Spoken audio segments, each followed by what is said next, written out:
Puzzle mic is in place, isn't it? Okay, hello world. Welcome to a very special stream. This is Minipla Monday. As the name implies, I'm going to be building a Minipla. Today it is the Zyuoh King.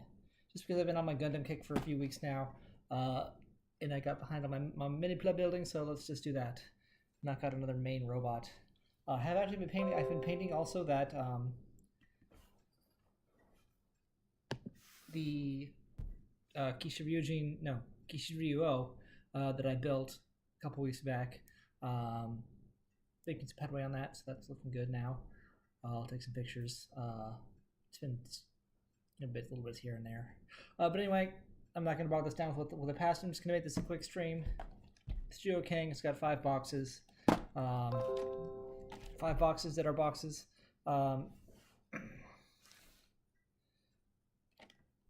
Zyuoh Eagle Part 1, Part 2, Zyuoh Shark, Zyuoh Lion, Cube Eagle, Cube Shark, Cube Lion, and Cube Kirin, aka Giraffe. The back of the box is that. It's a nice action pose. And it also shows next you can get the tiger and elephant, which I have. Anyway, let's get on with it. I'm not going to beat around the bush here. I'll talk about it while I build. So, Zyuoh was the 2016 Super Sentai series and the 40th anniversary. I put some emphasis on. It was very simple. In fact, these are cubes. The robot famously has. It's literally stack 3 cubes on top of each other, and then you fold out the arms. Basically, that's the transformation of the main robot. Not very inspiring. Can I get this open? Let's take a picture of the box before it, whatever. Oh, it will.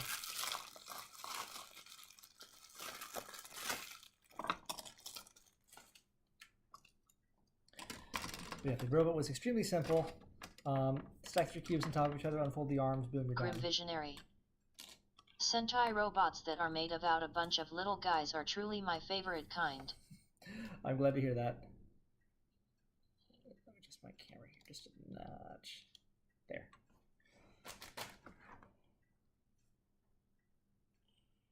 Take a picture of the box contents. I'll actually upload these pictures.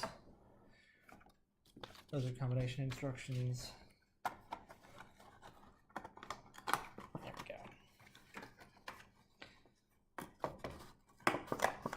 And as always, you got to destroy the box to get to the actual instructions. All right. Enough stickers. All right, what do we got here? This is A, D. I have to arrange my things here. There we go. Okay, A1 and A2. It's going to be the eagle's head, looks like. One piece B3.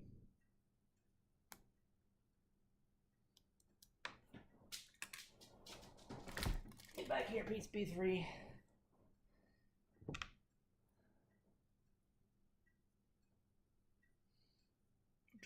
To go.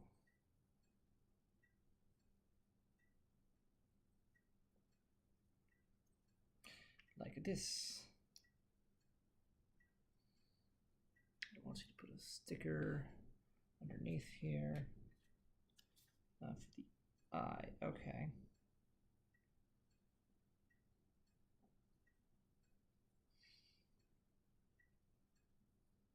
Just dab that on this paint.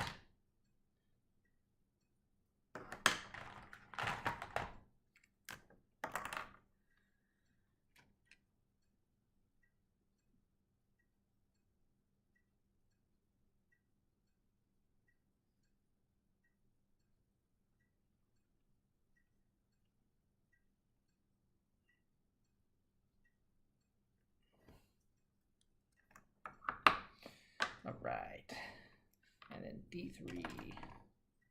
AI.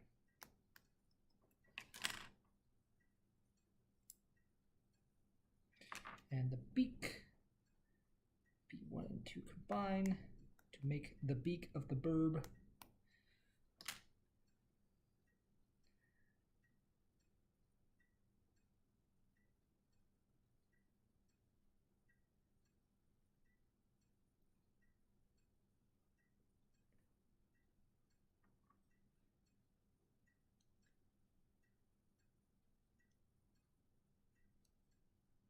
We have a head.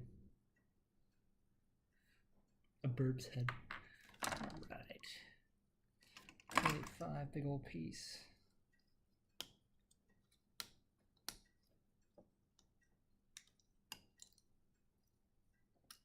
And then basically everything off of the C-frame, it looks like all the internals here. 4 goes here.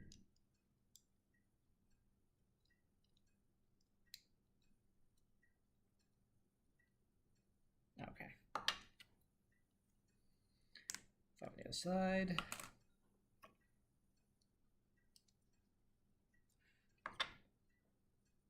Two.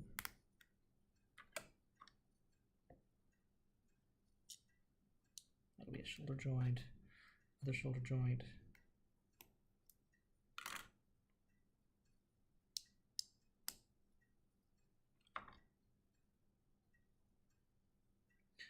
Just those 4 pieces? Yes, okay.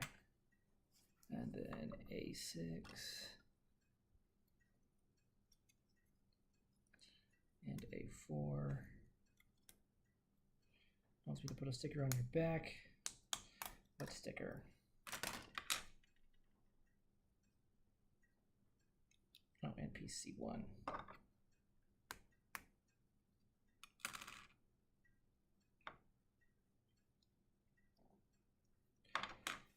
What sticker goes here? It's some white detailing. Yeah, it's the white on the back. Okay. I've been wanting to break out my white pen, my marker.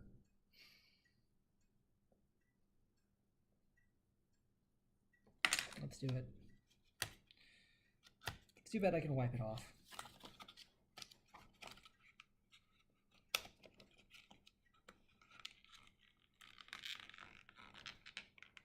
Oh, it's got the chisel cover like the purple marker did.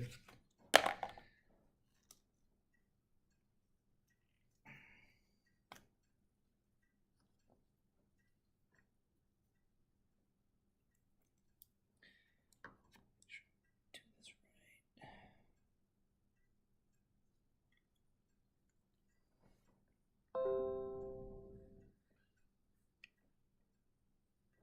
So it goes to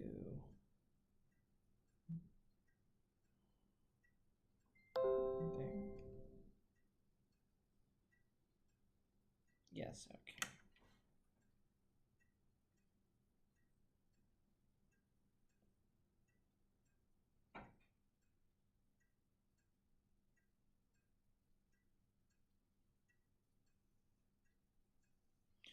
Really, this is probably dangerous.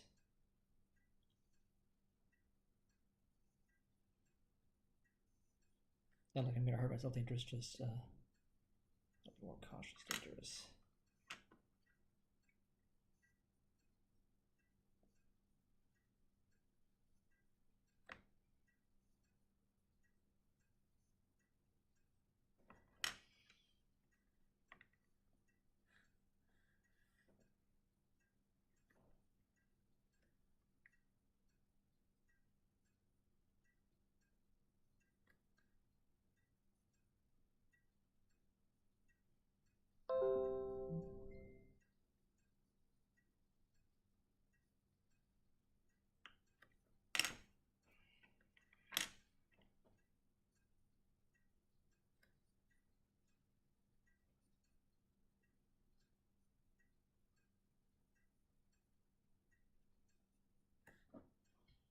And this bit up here.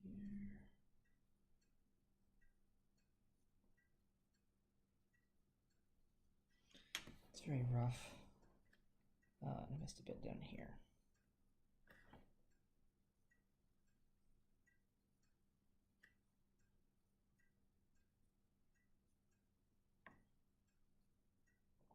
It's like painting with the white out. I'll clean that up later. So let's see how that went. Okay.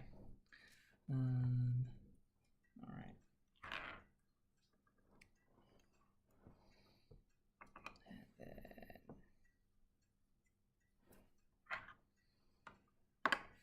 piece D4.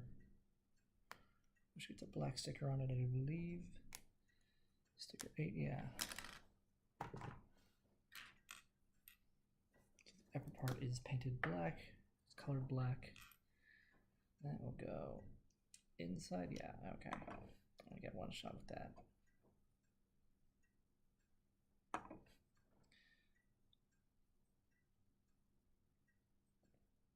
If I bungle that, then that one's not coming out. So let's leave that piece out for now.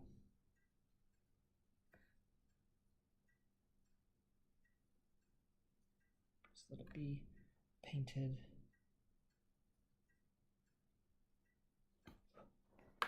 Leave that out.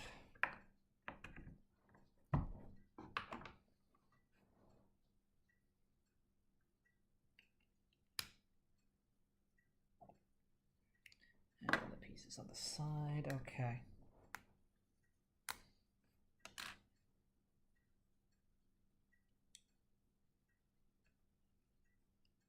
Those pop out. Okay, that's good.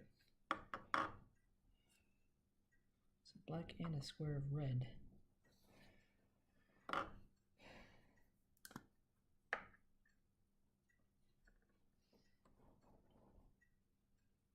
Seven, yes, okay. Innermost square is red.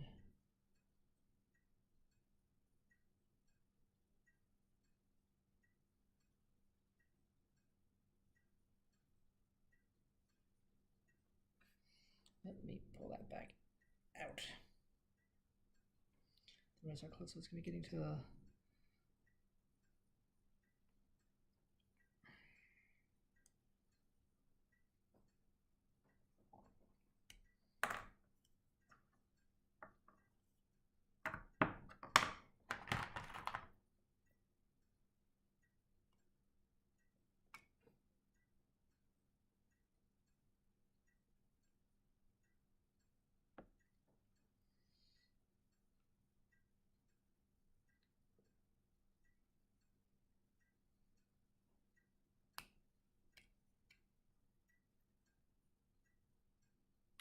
there we go.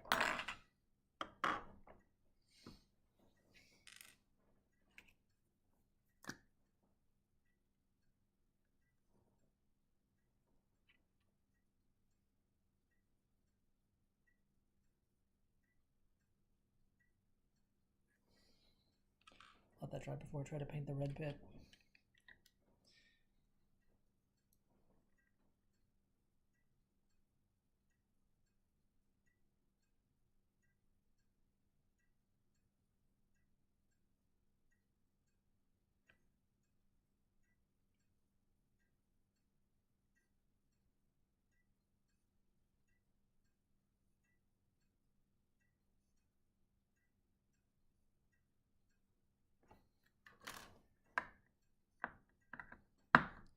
So all those have to wait till the thing gets on. A3, this is going to be a waste piece with more stickers.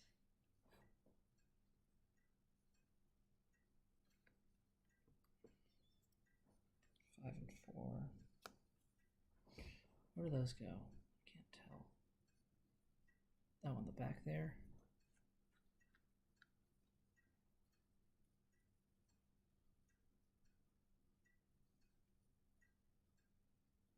Oh, I see. That's interesting.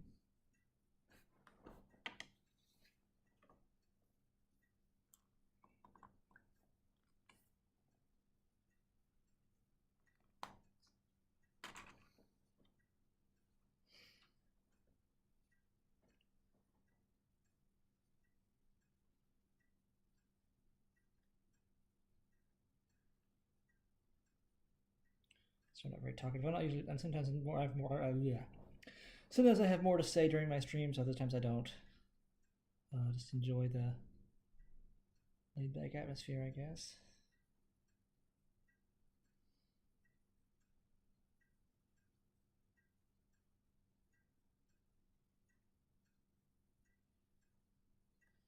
Grim Visionary. Oh yeah, no worries.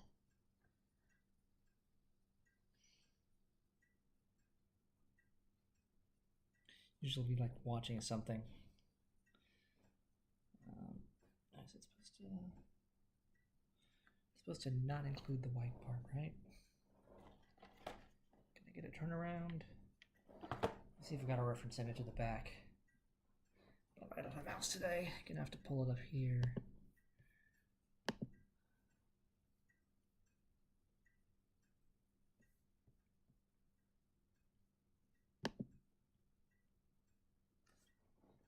I can see it, but not well.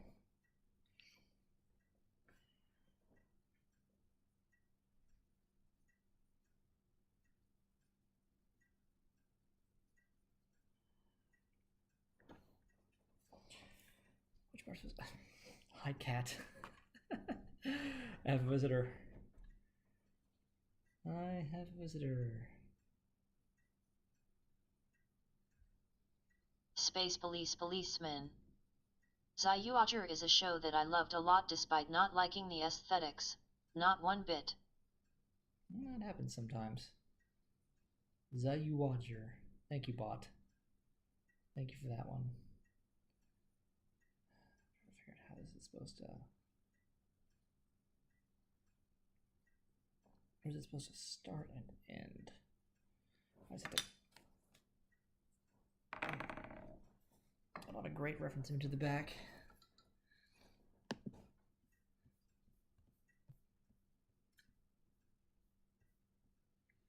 Yeah, I don't have a great image of the back at all.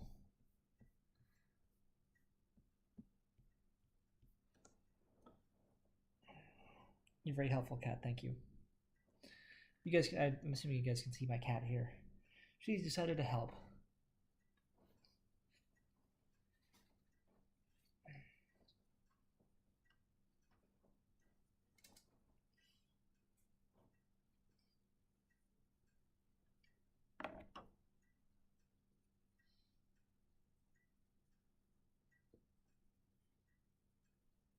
If I actually put it in line with what it's matching up with, then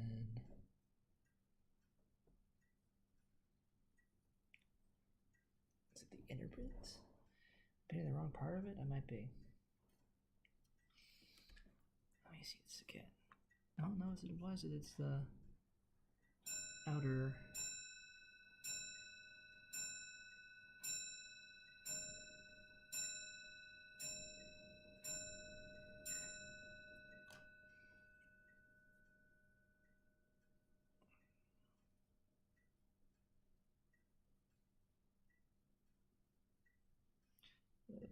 The shape of the stick would seem to imply that it goes up to that point.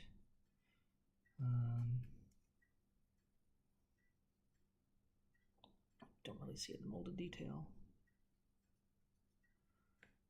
Never. I can wipe it off later.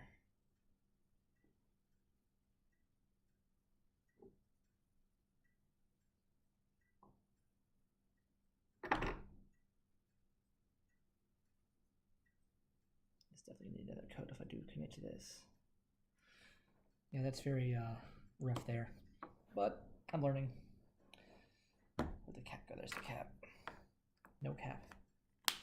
No cap, that's what the kids say. 7.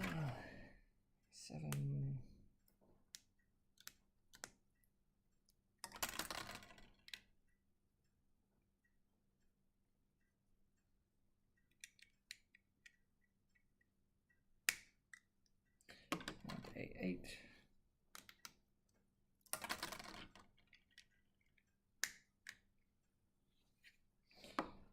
So mostly complete puzzles pieces that are going to finish, that I'm going to touch up. Yeah, it's not coming out without a. There'd be no way to get to that particular piece. I don't think so. I'll just leave that as it is. Okay, that's box A done. Box 1 done, rather. Pop this off the sprue there. I'm going to stick those on just so I don't lose them. Those at least can come off. All right, box 2, which is the second part of Zyuoh Cube Eagle. Oh, I should tell you on the top. Shit! Spilled my water all over the place. Great job, great job. Hang tight.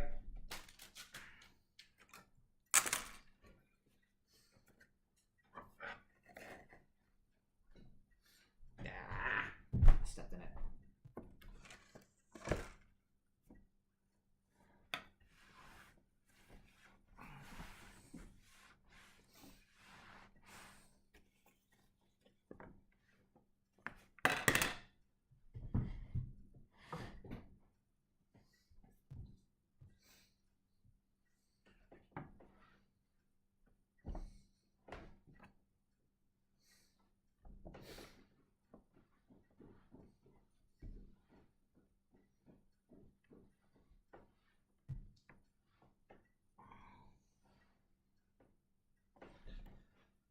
What did we learn today, kids?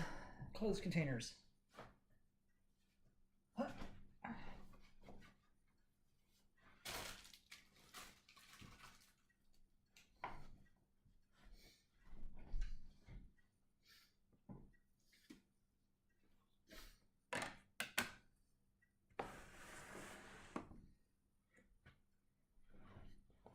Ugh, okay. Sorry about that.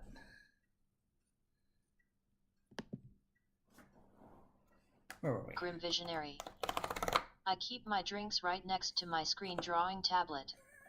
My hubris will get to me one day. One day. Oh, I was pointing at before I got distracted at the top of the... And that's how I dropped it over in the first place. Good job, man. Good job, good job, good job. Okay, let me... Trying to reach under my microphone, over the glass. There wasn't enough space, and yeah, okay. Things work in 3 dimensions there, Kuga. Okay. What I was pointing out was that the tops of the boxes, unusually, a lot of times, especially newer Minipla, the boxes are identical except they say the number on the front. These ones are more individualized. They show you the component that's inside and have the Ranger. And they're also color coordinated. Shark is blue, Lion's yellow, Kirin is orange. So it's a nice touch.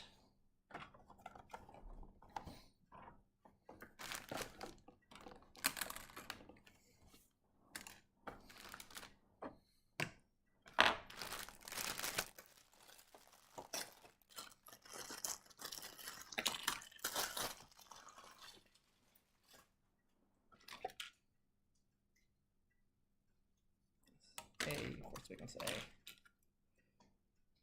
B and C.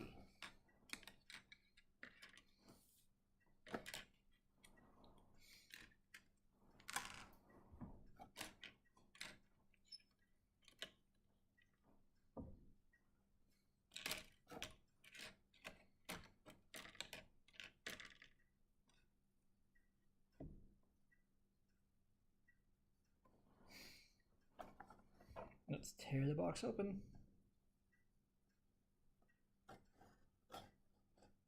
It's already been opened by Swendadamiami, I assume, to get the candy out, but they tape it back up, so.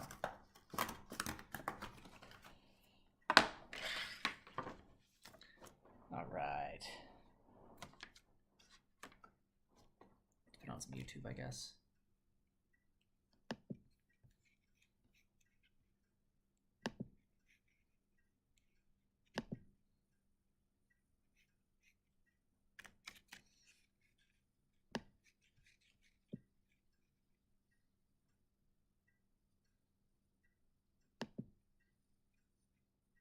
Oh, sure, I was going to play that anyway.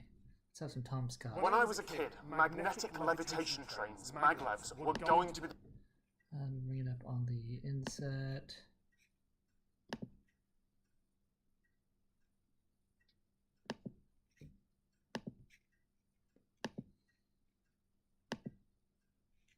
There we go.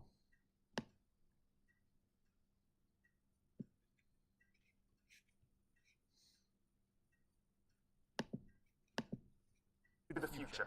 Television shows would film breathless reports on the latest trials in Germany or here in Japan, promising unbelievably fast and smooth travel between faraway cities. But decades later, the only actual high-speed maglev service in the world is in Shanghai, China, which is fast, but it's almost a gimmick. It only goes 30 kilometers, it loses enormous amounts of money every year, and not many people use it.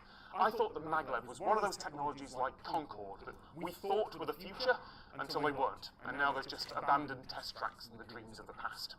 Which is why I was very surprised when my local producer here in Japan asked me if I wanted to take a ride on the new maglev. Because it turns out, Japan has had a test track for years. It carries passengers because every so often they will open their tests to the public with a lottery for tickets. And this test track is already longer than the entire Shanghai maglev system. The plan is that it'll be part of a 285-kilometer route taking 40 minutes, which is less than half the time of even the bullet train, with a cruising speed just over 500 kilometers an hour. 90% of that track will be in tunnels, and that's under construction now. Forgive me for getting excited, but the future appears to be arriving, and I'm going to take a ride on it. But first, the team here said they'd let me stand by the track as the maglev goes past, at speed. その山梨では、1997年から、26年前からですね、走行試験を行っております。現在までこの山梨で、累積の走行距離が430万キロ、地球一周が約4万キロですから、約107周分の走行試験を行ってまいりました。That's the maglev! Wow! So, it's going to accelerate, and then they're going to bring it back at full speed into that tunnel, 500 kilometers an hour.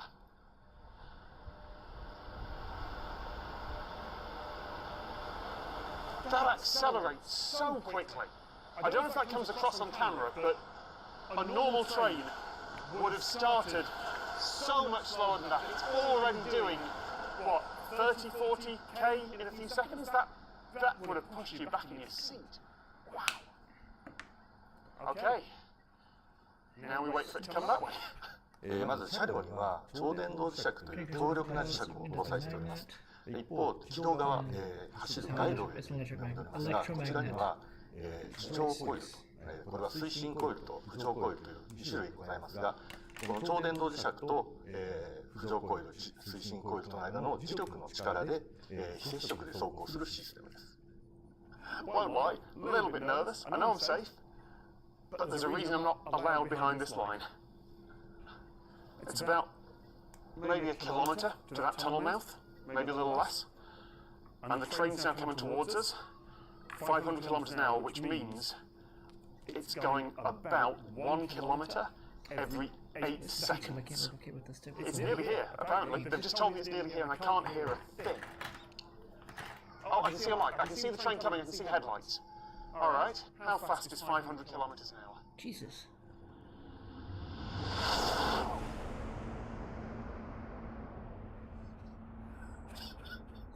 I hope that came across on camera. Because you hear nothing. And it looks so far away. And it looks Oh my God. so That was nuts. And then it is there. And this wall of sound hits you. That's incredible. I don't have words. It's my job to have words for a moment like this, and I don't. All right. It's going to come to a stop. I'm going to get on it. We're going to ride at 500 kilometers an hour. 今までですね、様々な課題について、取り組んでまいりました。まず、最後の課題としては、車上の電源をどう確保するかという問題です。これは車両の中の、例えばお客様の乗る空間の照明、それから空調装置、また超電導磁石を冷やす冷凍機と呼んでおりますが、こちらの電源をどう確保するかということです。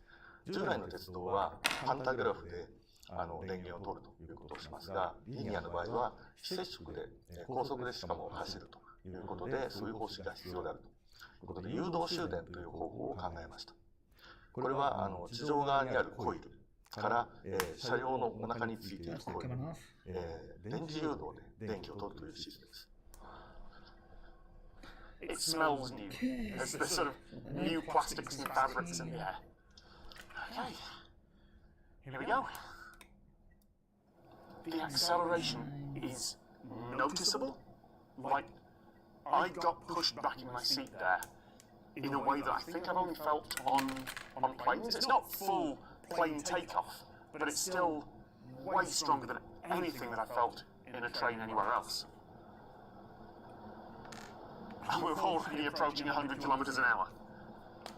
That is 100, and we're still accelerating. 130.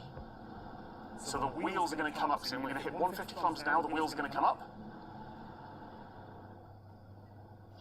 And the noise goes away, and it's so much smoother. I don't know where that's supposed to slot in. 200 kilometers an hour. And we're still accelerating. The only reference I've got now is the big screen. We're just counting down how long until the end of the track. It's a little bit bouncy, but nothing you wouldn't expect on a regular train. Okay, 300 kilometers an hour. We're at kind of continental Europe high-speed train now, and we're still accelerating. I'm still being pushed back in my seat. Not dramatically, but it's still noticeable. I've never experienced this much acceleration for this long, and we're still going. 実験性での最高速度は、2015年に有人での走行で出した603キロメートルという速度が最高記録です。これは鉄道のですね、世界記録ということで、ギネスにも認定されています。で通常の走行ですけれども、現在営業線は時速500キロでの走行を考えております。通常の鉄道車両というのは、レールと車輪の摩擦力で駆動力を伝え、ブレーキ力を伝えます。これはですね、例えば雨が降ると摩擦力が低下するということから、この500キロというような高速では安定して走行ができないというふうに考えております。一方、超電導リニアは磁石の力で、磁力で走行しますので、この摩擦力に頼らない走行ということになります。ですので、従来の鉄道に比べますと、急な勾配に強い。また加減速度も高い。480, 490, and we ease off the acceleration. That's 500 kilometers an hour. That's the fastest I've ever traveled on land. And it feels like a train. It is a little bit louder than you'd expect from a train, but it's way less than an aircraft. You can still have a conversation. There's a bit of noise in the background, but it's still doing okay. There's nothing uncomfortable about this. I was worried that at this speed I was going to feel like I was being jolted about, but this feels like a train. 地震が起きた場合や停電が起きた場合にも安全に止まれるシステムとなっております。こちらをご覧になっていただきますと、この超電導リニアの車両はこの U 字型のガイドウェイと呼んでいる構造物の中を走っております。また磁石の力で、常にこの中央に制御をすると。でまた、この超電導リニアの車両が浮上する仕組みとして外部から電源を供給する必要がありません。速度が150キロ以上とか高い速度であれば、浮上し続けることができます。で速度が落ちてきましたらタイヤを出して通常通り着地をすると。ですので地震が起きたら、早期に、列車を止めに行くというシステムを使っております。So, will it work this time? Because there is a long history of breathless British people travelling to other countries, getting excited about maglevs, and telling the English-speaking world about a future that never comes. This feels like a video that the BBC could have filmed in the 70s or 80s, and the original opening date of 2027 has already been pushed back. The new date is still uncertain. One local government keeps raising objections to the construction. The future is not here yet, and we're not going to be seeing one of these in Europe anytime soon. But the track is being built, the technology does work, and it looks like the economics are sound because there's clearly demand for travelling between two major cities. In a few years' time, we might finally get to ride the maglev that the world was promised all those years ago. We are braking now, and it is still really strong. One last thing, they stopped the train in the middle of a curve. When I was coming through this at 500 kilometers an hour, it felt perfectly level to me. I felt nothing weird, but it turns out that actually the whole train is tilted 10 degrees. I'm having to brace myself to stop sliding down the carpet. Thank you very much to everyone from JR who's standing behind the camera there. This was a privilege. Thank you very, very much.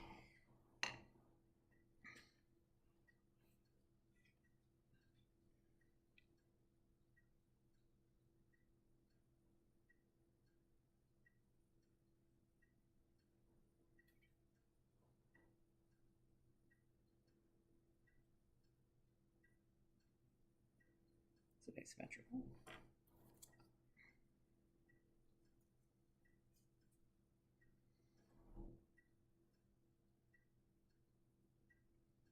Oh, it is interesting. It goes like this. We're supposed to get that part. Okay. Didn't realize there was an asymmetrical pattern here. Damn it, I'm messing that up.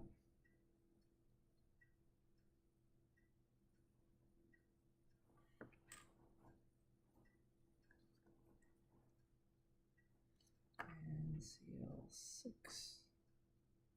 Oh, I forgot to get that part. The other one.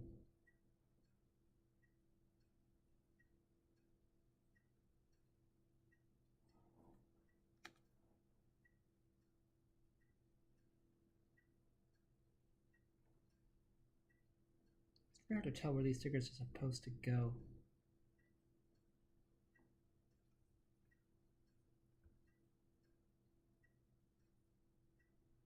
Some of them, anyway.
Peroxide, not peroxide, my thinner's not with me right now. I can get it off, but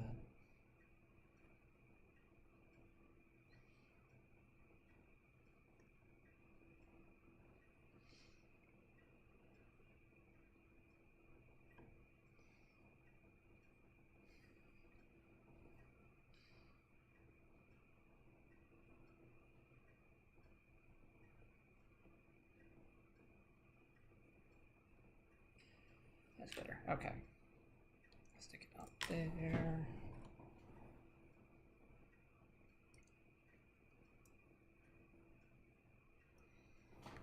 Okay, and then what else do I want to watch? A17C1.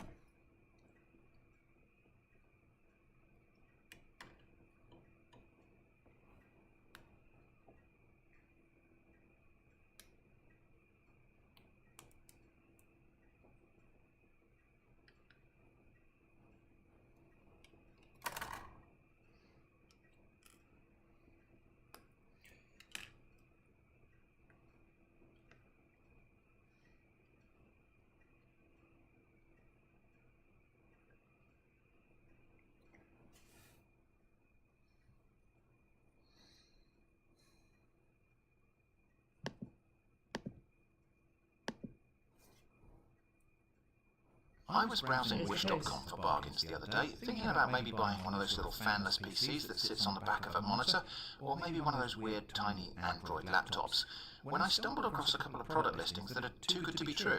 Literally too good to be true. It's not worth trying to paint that, I don't think. Here's the first product, which was one of the top search results for Mini Computer, the Mini Computer 1 X Player. Priced at £22.34, this is supposedly an Intel i7-based Windows gaming mini tablet. Now this has to be a scam. The product depicted does actually exist, but it costs more than $1,000 from the manufacturer, so let's be clear, I am expecting to be scammed here, so I went ahead and ordered that. Then, on my search for a mini laptop, I found this product, 7-inch notebook computer gamepad, which purports to be an i7 mini laptop, again with gaming controls. This one was priced at £18.27, which again is obviously a scam for a product with this spec. Again, the product depicted does exist and it's the same manufacturer as the other thing, but it costs something like $800 when you buy it for real from them. I ordered one of these too, fully expecting to be scammed. Now, why am I ordering things that I think are obvious scams? Well, so you don't have to, for one thing. Now maybe you weren't going to. You might not be foolhardy enough to order this quite obvious scam, but I bet some of you are itching to know what would actually happen if you did. Well, I'm here today to scratch that itch for you. Also, once I have been scammed, I'm going to raise the matter with Wish, so we'll get a chance to see how well the inevitable complaint process is handled. Here's what I think is likely to happen next, and just to be clear, I am recording this part of the video on the morning after I placed these orders, weeks before the promised delivery, and a little later on in the video we'll see how close I got with my prognostications. I think one of four things will happen. The first and possibly most boring of these is nothing at all. Maybe the order will be cancelled internally for some reason, such as the complaints of other customers about the product, before the date of dispatch, and in this case I would expect an automatic refund. Secondly, maybe a tracking number will be provided for a parcel that eventually gets delivered somewhere, but not here at Shrimp Cottage. I've seen that before, and the scammers use it as a kind of smokescreen to make an argument that there was a proof of delivery, but the proof of delivery is cloned from some other consignment that went somewhere else. Thirdly, maybe something will turn up that kind of superficially resembles the product I ordered in some tenuous way. Either one of those little Famiclone pocket game consoles, or maybe a cheap Bluetooth keyboard. But something that gives the seller some sort of plausible deniability about the scam. Something that lets them argue it was an honest mix-up or something. Finally, possibly something will turn up and it will just be the cheapest item of drop-shipped tat possible. Just something, anything, that enables the seller to convince Wish that they sent a parcel, which I think they have to do in order to get paid. That's the four possibilities I have in mind at this point. Can you think of one that I missed? If you did think of one, pause the video and comment, and then see if you got it right. So that's the ordering and speculation. I should probably also say that I have summarily ruled out some of the so-called possibilities that from previous experience will likely appear as weirdly angry arguments under the video. Those being that it's genuine and just priced that way because of economies of scale, or because something drop shipping, or because it's just an honest pricing mistake. Oh, my sweet summer child, there are no honest pricing mistakes on Wish. No, this is for sure and definitely a scam. I am being scammed, and I just have to wait a month or so to learn exactly what kind of scam I'm being scammed with. Because video editing exists, you don't have to wait at all though, so here's what happened next. On the 24th of January, the day before shipping was due, I made a YouTube short video about this scam to serve both as a teaser for the full video you're now watching, and also to put a stake in the ground with my predictions about what would happen next. To keep that video under 60 seconds, I only included the three most interesting of my four predictions, and what happened next was actually the one I didn't mention. The order was just cancelled and refunded by Wish. But get this, the short video went live at 10:23. My orders, which were from two different vendors on Wish, were cancelled and refunded at 12:51 and 13:04, within 3 hours of publishing that video titled "I am being scammed on Wish right now." Coincidence? Let's analyse. It could just be coincidence. Someone at Wish might have been acting out of routine diligence, or might be responding to someone else's complaint about the obvious scam products and found my order in which I was about to be scammed and cancelled it. I don't think it's that, and I will explain why in just a moment. It could be that the vendor, that is the scammer, was unable to comply with some part of the dispatch process and this triggered a refund. I don't think it's that, because both of the orders from supposedly different vendors, which, okay, could be just the same scammer, were cancelled within minutes of each other, and besides, the deadline for shipment wasn't even up yet.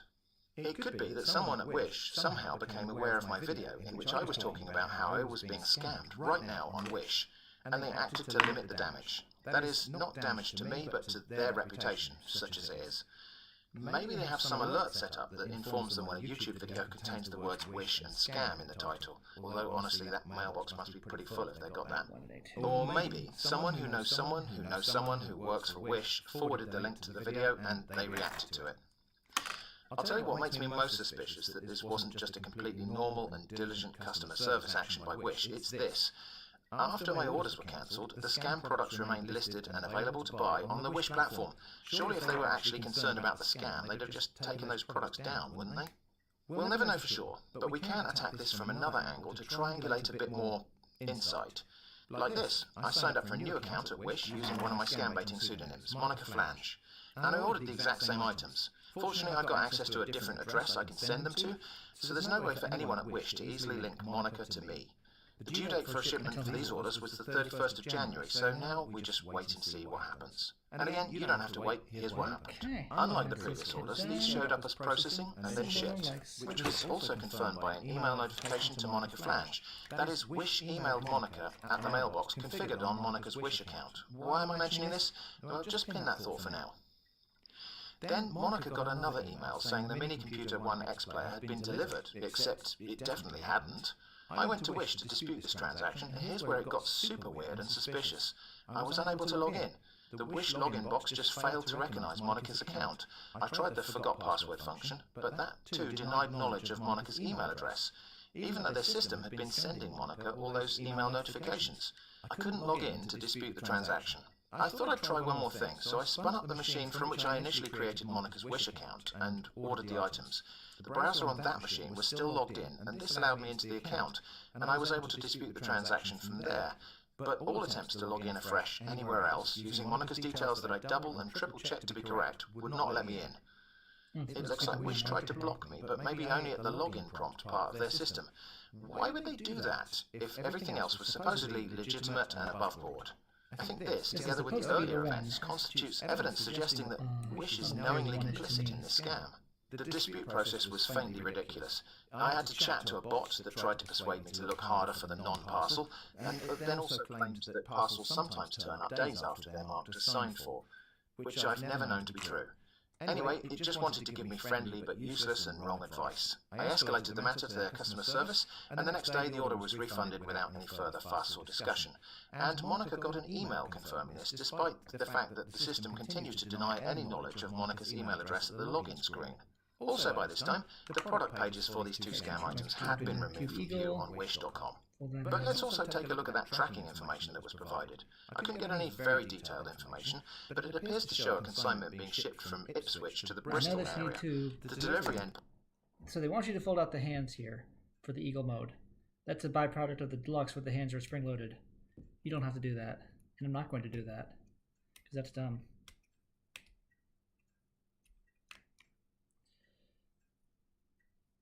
There it is, Cube Eagle.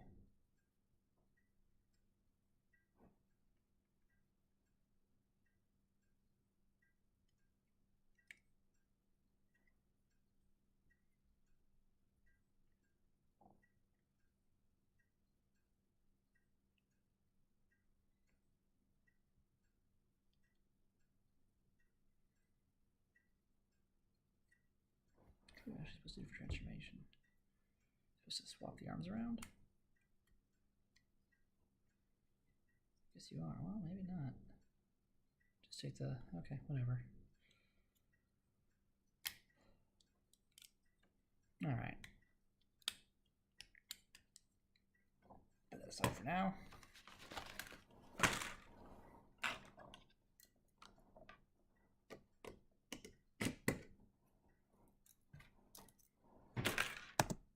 Point isn't exactly clear, but it appears to have gone through the Bristol hub, which probably isn't what would happen for a parcel that was actually destined for Monica's address that I gave for the order. I don't actually think this consignment relates to my order at all. In fact, I don't think it even relates to anything from Wish. I think what happened here is the scammer has just obtained a tracking code for a consignment that's being delivered somewhere in the UK for something like the right date, and they've used that to try to make the marketplace system at Wish pay out for the order. It wouldn't surprise me at all if the scammer has contacts in various logistics companies who are harvesting consignment numbers out of their systems and passing them to the scammer to use in this way. So that was one of the products. For the other one, nothing happened for a long time. It just sat there in the same status until after the promised shipping time. Then I got a notification from Wish that I was eligible for a refund. Again, I went through the process, and again, there was a little bit of resistance that I had to push against before I eventually got my refund. Now, I realise this is all a bit of an anticlimactic conclusion to this whole thing. Part of me was hoping I would receive something we could unbox, and then we could laugh at how much it didn't resemble the product offering. But this wasn't that sort of scam this time. So if this is all such an obvious, too good to be true scam, how does it ever work? Who even buys it? And if refunds are as readily available as I've shown here, how do the scammers hope to make any money out of it? Good questions, I'm glad you asked. Well, on previous scam product videos, I've had enough people try to argue with me that it was a genuine pricing error, or that it's not a scam, or just drop shipping and economy of scale lets them sell things at amazing low prices. So who buys it? Well, those people for a start. Well, some of them probably. But there's also a wider group of people who realise it's too good to be true, but for one reason or another are expecting a knockoff, look-alike product instead of either nothing at all or a pair of sunglasses. There are examples of this happening on the screen right now, and I want to make it clear I don't think it's appropriate to scorn these folks. At least in part, some of these people are just expressing a state of mind that in nearly any other context we would consider virtuous. It's called hope, trust, optimism, and faith in other humans. Those are good things, and if everyone in the world was like this, it would be a better world. The trouble is, they're not. And very specifically, some of the people who are not like this, the scammers, are explicitly targeting the people who are. There's nothing wrong with being hopeful, trusting, and optimistic, so don't stop that altogether. It's just that in situations like this scam, hope, trust, and optimism are misplaced and wasted. Anyway, so that's probably enough about who might buy this. Now, how do the scammers actually profit from it? I have a few ideas about that, but I'll also be interested to hear your own thoughts if you want to let me know in the comments. First, as a pure numbers game, if the scammers get hundreds of buyers for these scams, a certain proportion will never get their money back, either because they're insufficiently assertive with the Wish refund system, or because they're too embarrassed by the mistake, or can't be bothered, or even if they fall sick or die before the scam completes. In a proportion of cases, the scammers just win by default. But also notice that the advertised lead time on these products is typically pretty long. When you buy the product, the promise of delivery might be months in the future. But as we saw in that first case, the actual shipping process, fake as it was rather surprisingly quick. Wish only provides a fairly short window in which to claim a refund. And if the customer has email notifications turned off, or those notifications are getting treated as spam, by the time they eventually remember to check what happened about that thing they ordered, well, it's all history and the opportunity to claim a refund is gone. And in that second case, where it never got marked as shipped at all, it just all sort of fizzled out. Again, action is required on the part of the buyer to get that refund. And if, after that long waiting time, they've simply forgotten about the order, then again, the window of opportunity for refund might expire before they remember. And of course, if Wish does something, like they seem to have done to Monica, that is, try to lock them out of their own account, they might simply not be able to access the refund claim process. Now, this video has already been quite long and wordy, so I think it's time to wrap up. Closing thoughts. Obvious scam is obvious, but it's also obviously successful, or else they wouldn't be trying it. And I do believe, based on what we saw here, that success is sometimes explicitly and overtly aided and abetted by Wish. Not just by the simple existence of a poorly policed marketplace, but by purposeful action. Not only are there scams on Wish, but I think Wish is actively helping the scammers. And the other thing to think about is, what if I told you potato? What if the purpose of all of this was not anything I've yet discussed or speculated at all? What if the motives of the scammer are not as simple as trying to profit from a fake listing of a too-good-to-be-true laptop? What if I'm not as smart as I think I am? This is something that should never be ruled out. For example, in that first round where I was immediately refunded, the scammers probably still did walk away with the details I provided for shipping, that is my name and address and a phone number, and the notion that I might be a person who's a bit too trusting and hopeful when it comes to scams. Maybe the real scam isn't the laptops refunded along the way. Maybe the real scam hasn't started yet. So I hope this has been a little bit interesting. Thanks for watching, stay safe from scams, and I hope to see you again soon.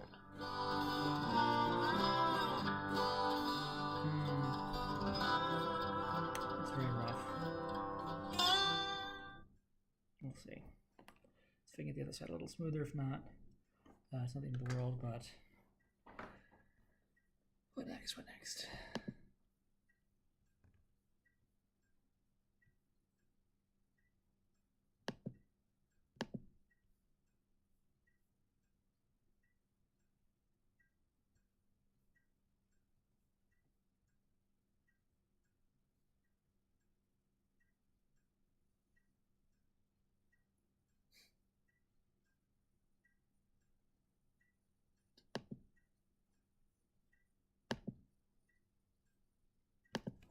It's weird, right? Because but now it's weird because the guy who plays Billy Batson is 20, so he's like a young man, and then he changes into like a middle-aged man. Yes. So it's just a man, Middle-aged man-child. yeah, a man changing into another man, and he's just like, oh, what's happening? I don't know what I'm doing.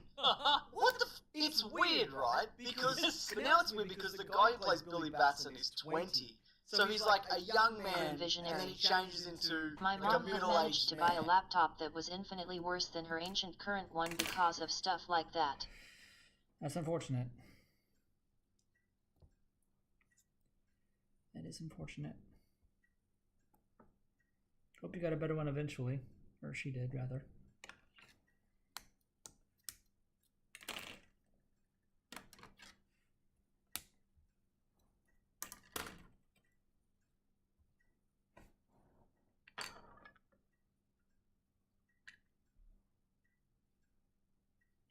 Grim Visionary.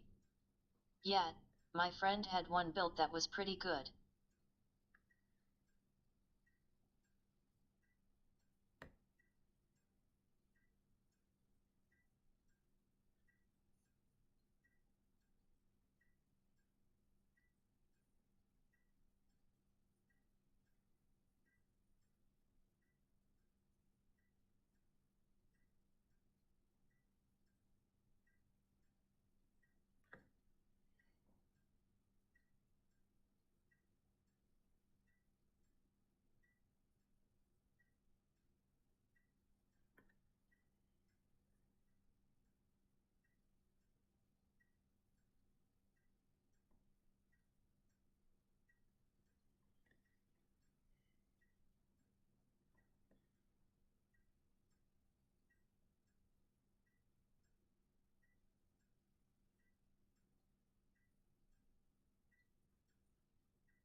Okay, let's look at that.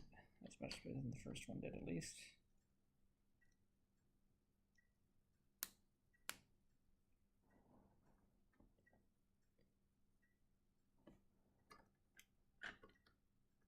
Okay, now what? I was supposed to keep going. A3, A5. Game publishers refusing to sell older games, and meanwhile, Valve releases a massive Counter-Strike Sort of. update. Oh, the update, yeah, I guess. Yeah. Sort of. Okay. So, Nintendo is shutting down the eShops on the Wii U and the 3DS next week. By the way, did you see the video from the completionist buying everything from them? That's in here, yeah. Oh, is it? Yeah, No, this is great. Okay, as well as sunsetting its virtual console service. Now, the only legal way to acquire retro Nintendo games will be through the Switch Online expansion pack, which is, you guessed it, a subscription service! $50 a year. You will owe nothing and you will like it. Gerard, the completionist, then, spent over $22,000. I don't know that I would actually encourage giving Nintendo money in response to their anti-consumer practices, but okay. I do have a very weird theory on this, Yeah. by the way. I'll finish this off, just I know you've talked a lot. $22,000 buying nearly 866 Wii U games and 1,357 3DS games, nearly 1.5 terabytes worth. That was, by the way, the most polite way anyone's ever told me to shut up. Due to the limitations of the eShop, where only one game can be purchased at a time, this project took 328 days to complete. Gerard and his team will be donating the games to the Video Game History Foundation for preservation. What I was going to say is, I guess not now, but I bet you those systems would be worth a lot later on to collector people. But donating it to Video Game History Foundation is like way cooler of a move. So I respect that a ton. I didn't even think about that as like a path, probably because I'm extremely tired. But this one doesn't get one. that's super cool. Big respect for that. And just a very interesting project in general. Ryuka says Microsoft-driven FUD. They do the same thing and the press help them not get hate. Game Pass, hello? It's not the same thing. You can buy those games. However, let's move into our next topic. Meanwhile, EA is delisting Battlefield 1943 and both bad companies from digital storefronts in advance of their online services shutting down in December. Current owners will still be able to play the single-player campaigns following the server closure, but this is something Luke and I have been talking about for years at this point. The multiplayer experiences of these games, which, by the way, is the game, are gone. And I'm actually pretty sure people still play those. Well, yeah, why wouldn't they? But So, trying to look at what we got going on here.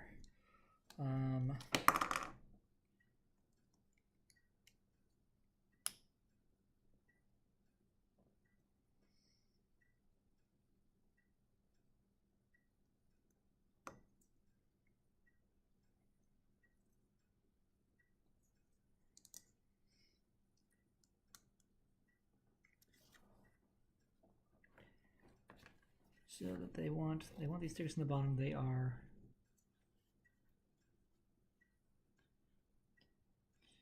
six. Yeah.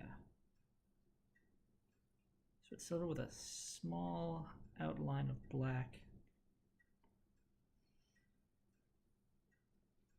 It's gonna be tricky to pull off. I want to hold off on that for now. I'll need to mask that to get that right. Let's just not do that right now. A1. The Battlefield games. And like Battlefield kind of got a lot worse over time. So like Bad Company had a lot of destruction elements and stuff that was actually like really cool. So I know people are still really into Bad Company. This sucks. I mean, if there was a single gamer in government, like you gotta feel like they would kind of go, hey, this is a big problem. We need to actually make it illegal to sell this thing to someone based on a box, right? Like these are old enough games that they had boxes, all right? So there's this thing on the box that says multiplayer up to whatever players. You can't. Why are we allowed to sell someone this even a license to this thing? I know they're not selling them the software; they're selling them a license to it. But that license has an agreed upon experience, okay? And then it just goes away later. That was not the deal. Yeah, I think having some type of minimum agreement for how long it has to be accessible. That's the bare minimum. I don't think it necessarily has to be forever. I think that's a lot to ask from companies. No, but what it has to be is there has to be a sunset procedure. Yeah, so that's what I was going to say is once that time period ends, you should if you don't want to maintain it, it should now be maintainable by someone else. And you can set terms, and we've talked about this before, where like you have to purchase a copy of the game to be able to play it on the newly maintained system. The newly maintained system cannot be monetized. Things like that. I don't care. But it should be possible for historical reasons for people to be able to set it up. What has happened with Subcom, Supreme Commander, so cool. We've commented on this a bunch of times on the show, is like perfect in my opinion. Yeah. The community have set up a genuinely amazing community server, actually just genuine Launcher. community Yeah. around it. There's like events that they have, there's custom maps, there's mods, there's like everything you can imagine. They have a custom launcher. It requires you to have purchased a real The copy rights of the game. holders still get paid. Yeah. Like it's win-win-win. literally great for everyone. And then that game gets to survive. Because sure, you know what? It might be 10 years down the road. There might not be that many players anymore. It might be far from profitable for you to maintain this thing. Yeah. And it's like, you know what? It's really time to sunset this. It takes a lot of our dev time, whatever. Yeah, fine. Sure, but you have to hand it off. A small distraction in Floatplane chat says, we need more government, Linus Sebastian. No, what we need is the government to actually do its job. Its job is supposed to be acting as a protector for its citizens in a sense, right? Like if someone breaks into your house and steals your stuff, the government is supposed to do something about it, right? You're not supposed to just round up a posse and just go wandering the streets looking for the guy. What we need is for someone to step in and say, no, you may not actually sell something based on some representation of it, and then change it after the fact. I would like to think that people could deal with this themselves by not supporting companies who are going to behave in this way, but clearly that ship has sailed. Yeah. People are going to keep buying games from EA. Yeah. Regulation There it is. is a good thing, because otherwise it's anarchy. There's like things you can use when manufacturing products that will like actually end us all. Yeah. And we need someone to prevent people from doing it, Like because the giant- otherwise they've Most shown time and time regulation is again that they written in will. blood. Yeah. After Giant all. holes that were forming in the Indeed they ozone are. and stuff, which like government came in and fixed it. Are either of us the biggest fans of like over-regulation? No. No. Are either of us the biggest fans of like over-governance, all these other types of things? No. Certain regulations should be in place. A bunch of people are tagging me, be like, "Stop him! This is hot take territory." I'm like, I agree. What do you want me to do? No, it's not. It is a good thing that asbestos isn't everywhere. Yeah, that's great. And that Super down. that sure as heck wasn't private companies dealing with it. Yeah. And you might say, hey, No, they totally did, because it was a liability concern. Well, guess who creates the framework of laws that give companies liability? Like, we actually do Need some of it. need it a little bit. Otherwise, it's just it's open season for the people with money and power at the top. And yes, I'm quite wealthy. Before you have to say it. But I'm not at the top. I am a lot closer to you, the viewer, than I am to a billionaire. A lot closer. Yeah, there's actually like a huge difference. Like the kind of influence that people can wield, it is unfathomable to me, even with my small army of team members here. Right? Like I don't get too far into, conspiracy theories or whatever, but there's real stuff that is not conspiracy theory that has actually happened that just blows my mind. I go, okay, so I'm sorry, like, this person or this cabal of people got together and did what?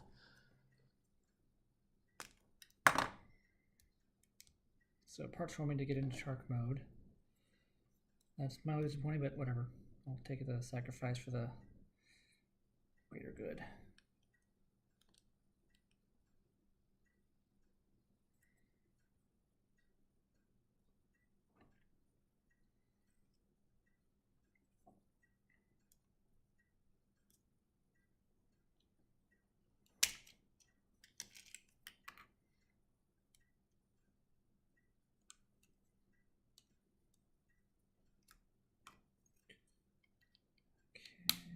I did not do the eyes on this, I just realized.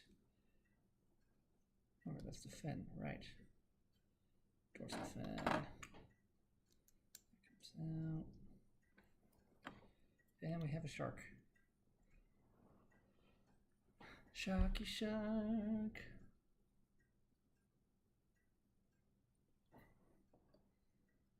Go ahead and put you in bird mode.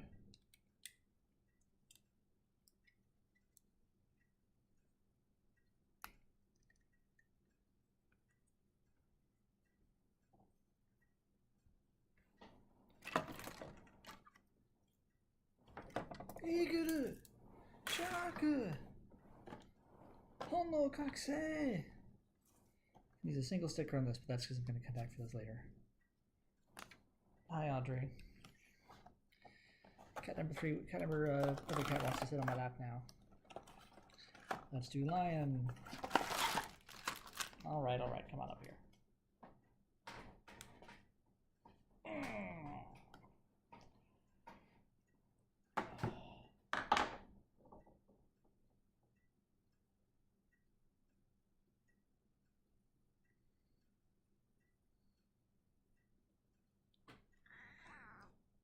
Say hello to everybody, Audrey.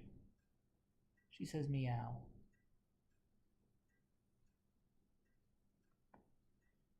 Audrey's gonna help. She's a good helper. She loves Minipla.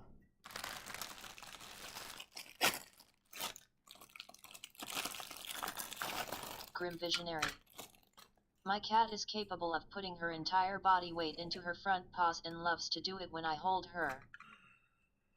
That sounds about right.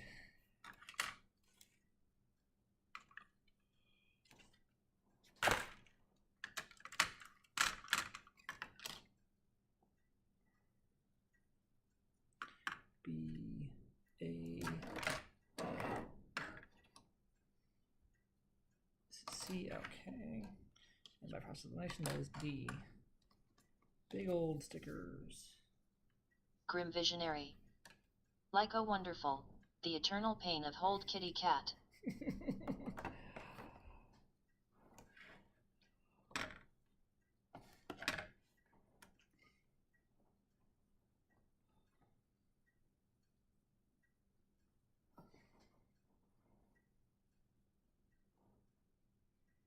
Oh, you.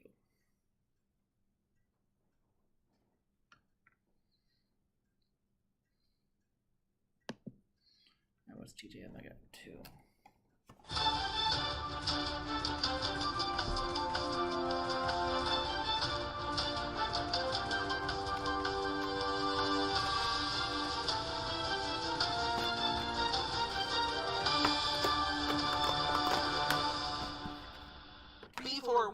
thank you very much to Candy Bell for joining my Patreon campaign. Thank you Alright. very much for the support. It means the world to me. It's getting really important. Patreon, yeah, the support has been incredible, guys. Thank you so much. So, Patreon does not keep track of goals anymore, but I like the goal format, so here's where the goals sit. We have unlocked Transformers Prime Season 1 reviews. That's something that's going to have to get done. On top of the Beast Wars, and on top of the Beast Machines, which we're changing format for Beast Machines. It should be more fun than the Beast Wars reviews. And then, sky's the limit. If it keeps over 700, I'll add more seasons of Prime and then the movie. If we get up to 800, then we have to start talking about Transformers Animated, which is a scary thought for me, but, you know, frankly, like, I've only got a few shout-outs left. I'm pretty sure you're out of steam at this point, so I don't think I have to worry about that too much. But it is on the potential list. Famous last words. So we just have to mention it. Alright, it is news roundup time once again. I tried to keep this one a little bit more concise and not put like literally every tiny piece of news in here, but the stuff that I actually wanted to talk about and bring up, just so we can keep it clean and maybe not go 25 minutes, which is absurd. And the big news of this week seemed to be the Rise of the Beast mainline Voyager Optimus Primal has been seen, messed with, and now we have like full in-hand galleries of it. And it has been something of a major talking point here. So the toy itself seems okay. You know, it seems like a far more simple and somewhat, you know, decently engineered figure of the Rise of the Beast cast, like many of the mainline ones. Credit to them, even, like, the gorilla head's a little bit small here, but the shape and the proportions of the gorilla are actually a lot closer than Optimus Primal toys typically get, so good on Hasbro. This is actually pretty well done. The part that a lot of people seem to be giving a second glance at and what people have been upset over is the deco itself. So the packaging art, the production shots have a much more beige color to some of his paint apps. Makes him pop a lot more, and of course we've seen a lot of the toys that go more original cartoon-centric and add in bits of blue and red here and there. But this one seems to be just all flat gray, just different shades of gray and a little bit of silver here and there. I brought it up on Twitter that mid-2000s Hasbro would have never done anything like this. When Transformers Cybertron came around, the Galaxy Force Cydos toy that we know as Cybertron Backstop originally had an all-gray palette, which Hasbro added a dark purple tint to here in America because they felt like every figure they released had to have some splash of color to it. They were deathly afraid of having gray parts. You know, you talk about Superlink Roadbuster, who had gray biceps and thighs in the Japanese release. Energon Ironhide ended up having tan, which was more show accurate, oddly enough, but it came from a point of Hasbro not wanting to do gray in their toys. And now we've gotten to this point where they're willing to release an all-gray toy that frankly just looks unfinished. It's a little bit weird and it's a little bit disappointing. I really wanted more splash of color on this thing. It doesn't look finished. So it's an unfortunate choice. I don't know if it's a budgetary thing or if this is literally as close as this toy is going to get to how he looks in the movie. Either way, it is disappointing, and it does not look great, which is a shame because a lot of the mainline Beast toys have looked really, really nice, and they've been one of the ones I've been more excited for. But this is not exciting to me. This does not spark joy. So, we'll see. I mean, maybe the toy itself will just be a good figure and we can enjoy it for that, but yeah, this thing definitely needs help. I'm looking forward to a customizer getting their hands on it. But speaking of Rise of the Beast, we do have quite a bit from it that we can talk about. So first up, there are new sightings, which just kind of seem to be a whole bunch of repacks, unfortunately. So to bulk out the line, a lot of Bumblebee movie toys have been reissued. They have not been repainted. They're just the same old toys released again. So we've got the smallest set of figures, kind of Legion class types. We've got Energon Igniters, repackaged in Rise of the Beast packaging. Yeah, even character, here is Sir not appearing in this film. In Igniter Starscream. So this is a letdown. This is a letdown. But it does come with a quick look at some other products. You got some one-step changers in that shot, of course, but there's also this new thing called Flex Changers that uses a rubber band to initiate the transformation. I'm not entirely sure why this is necessary beyond, I feel like we've had one-step changers for a long time that did the same thing, and now we're doing this weird rubber band thing that is not going to survive long-term. It's a weird choice. It's a weird choice. Also, a weird choice is that it does seem to, if you look at Cheetor, he just straight up looks like Beast Wars Cheetor. He doesn't look like the one in the movie. The one in the movie doesn't even have the cheetah on the chest from what we've seen. So I'm not quite sure what they're going for here. It's weird. It's weird that, this far after Beast Wars was on TV, now we're getting this whole line that's focused around those designs, as if it was a modern release. It's kind of weird. I'm not feeling these. I just worry too much about that rubber band lasting for a long time. But, they look okay for what they are, at least. I'll say that. They look better than a lot of one-step changers end up looking like. Alright, on to in-hand shots, and with things that we have, that we look a lot better. Things that look a lot better. So, the BNR Optimus Prime is now in hand. People have taken really nice photos of it, so we can actually see, and yeah, I mean, it is just straight up a very nice looking Optimus Prime. I mean, it's traditional color layout. All the bits and bobs are in the spots they're supposed to be. Except for, there's some things changed around. The wheels on the back, the front of the truck being on the back legs. So it's an interesting twist to the standard Optimus Prime. I do wish they'd gone something a little bit different, but I understand why they went as traditional as possible with this one. What's noteworthy about this, if we can take a look at the demonstration, do you notice what's different about the trailer? If we get to the comparison shot here, it's somewhere. The new trailer for the BNR has the full stripe on the side. It's actually fully decoed the way that everyone wanted it to be the first time. Okay, so now you actually have that as an option. Okay, so you just have to buy 2 of them and you can get a complete, really nice looking G1 Prime now. And then all it takes is 2 big, $100 plus releases. If you got that kicking around. Still, it looks good. I don't know if I'm going to pick it up or not. I've heard it's a really good toy, but do I really need to keep buying Optimus Primes at this point? I don't know. Alright, more in-hand shots of the Beast Wars Eternal Beast Showdown 2-pack.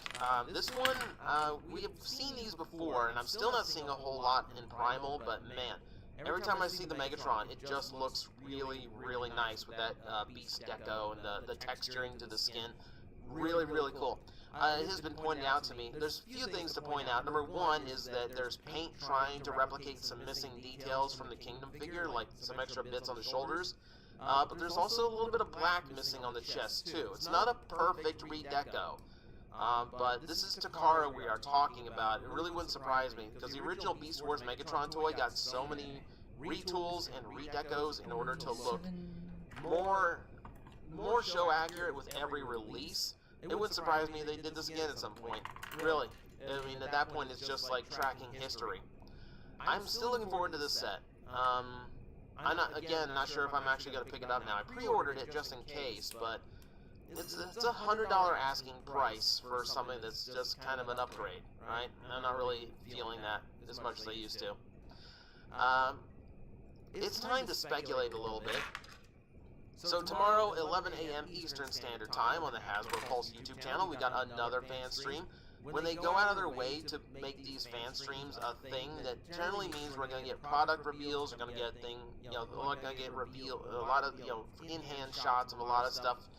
I'm expecting somewhere around 40% stuff we've seen, and then 30% stuff we've heard of, and then maybe the rest of it is stuff that's brand new. It's a crapshoot these days, because Hasbro can let things leak months ahead of release, or they can hold on to them until the day before they're found in stores. It's been so random these days. So it is what it is. Get your, start your betting pools over under on how many times the word convert is used. Start a bingo card. Start a bingo card about, we've seen this toy, new Optimus Prime, etc., etc. Rumor confirmed. Before CH. Why is there no Hasbro Pulse Fan Stream bingo card? I should have made that. Oh well. Alright. This one took everyone kind of by surprise. There is a package art out there for Megatron. Now, Megatron not appearing in Rise of the Beasts for all we know. What was interesting about this is that apparently we are looking at the proposed design and the CG model for Megatron from the Bumblebee movie. The way he would have looked in that Cybertronian scene if the original plan, now keep in mind, the original plan for the Bumblebee movie was to actually depict Megatron on Cybertron as part of the battle. It didn't happen because they were still not sure if the movie was going to be a tie-in to the original. They weren't sure if it was going to be a reboot or a prequel. And then I think reboot won out. Canonically, it's the only way that makes sense, is if it's a brand new movie. But this is the Megatron that was going to be in Bumblebee. So we've actually seen it on the box art now. It's okay. It's definitely in line with the rest of the that we saw on Cybertron designs. I don't understand the Snidely Whiplash mustache on him. Like, he looks like he's going to tie RC down to the train tracks. I'm not feeling... that mustache is so weird. The expression is weird, too. The expression's really weird, too. Yeah, I don't know. It's a bizarre-looking Megatron. It's certainly a lot closer to what the Michael Bay Megatrons were, but it's still a weird-looking Megatron, not gonna lie. As long as we're looking at boxes, let's take a look at AirRaiser now in package. AirRaiser still looks absolutely phenomenal. Still really like the Rise of the Beast packaging in general as well. It's going to stand out really well, look really different from the other Transformer boxes. It's still a beautiful toy. I wanted this toy. I really want to have this toy. Yep, and someone did a custom of this as Energon Dive Bomb. Works perfectly. Works absolutely perfectly. I want to see it for real. Yep, still looking good. Yep, there we see the whole line. You can see a whole bunch of in-package shots now. Alright, just want to get it out of the way, because I like gushing on that toy. Are you ready for just a block of oddities? Because I know I've got my oddity collectors out there. World's smallest micro-transformers are back this time. They not only include the figurine, but they also include a very tiny version of one of the original Transformer comics, which, if you can see in the package behind there, actually does look like a full reprint of the original comic book that you can literally read. You might need a magnifying glass for it, though, because these things are like super, super tiny. I saw somewhere that these were apparently going to be sold by the blind box instead of like being open like the other ones. That'd be really weird for World's Smallest to do. They haven't done that before, to my knowledge. And really bad for us because, one, they're selling all the same tools and molds again. We're just kind of rerunning things now. Actually, the Soundwave I think is new. So people collecting those will be after the Soundwave. And then RC is brand new. But the RC is unfortunately based on the Kingdom version because she's got a big hoverboard, air quote hoverboard, or Earthrise version I should say. She has the hoverboard. I hate when they do stuff like this. Okay, so weird RC. Very weird RC. But if you collect the world's smallest stuff, we got more on the way. Now Keep plug in real quick. I'll be right back.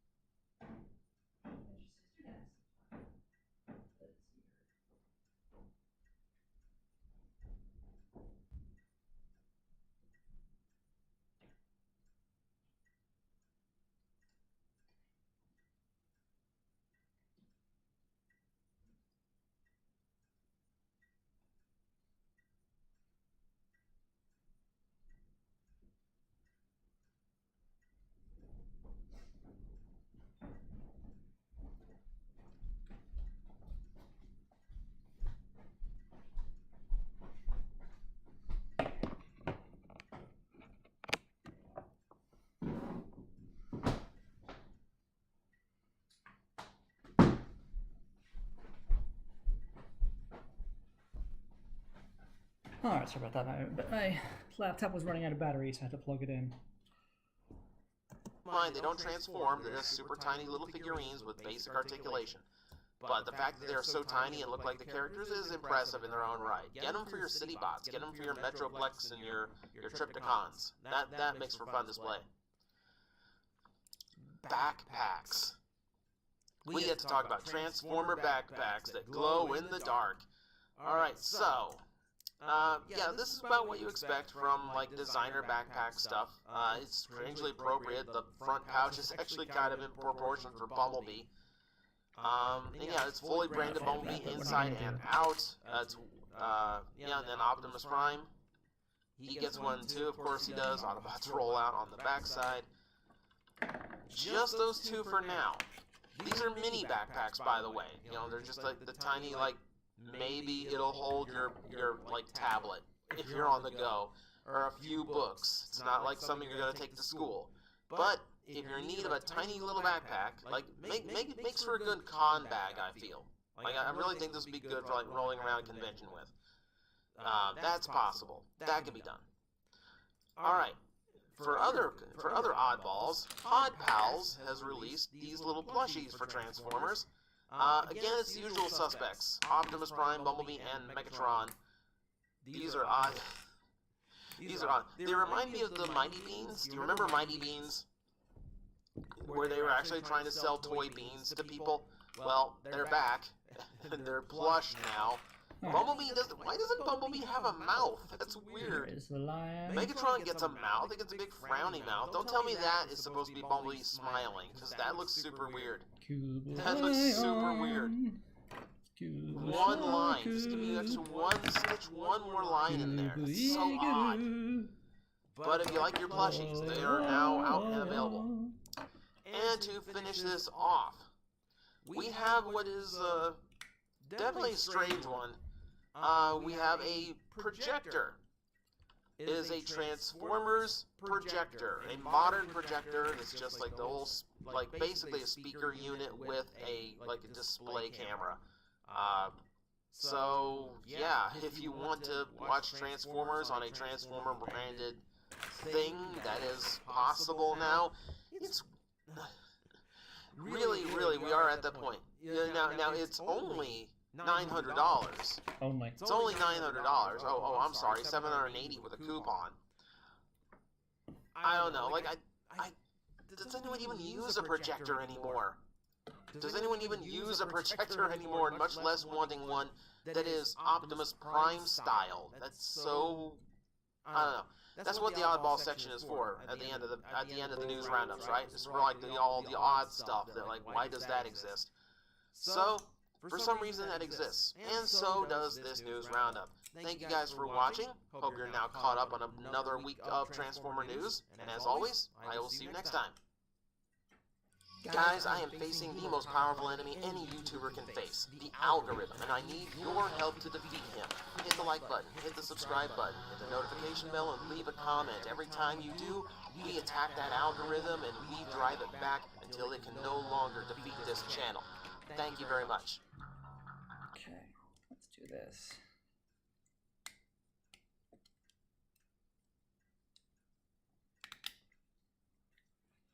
Son, ni,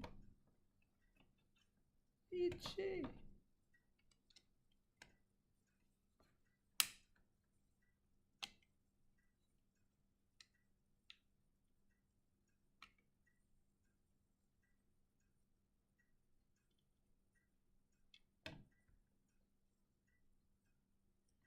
Trying to attach that right. I guess I did. The way it really can go.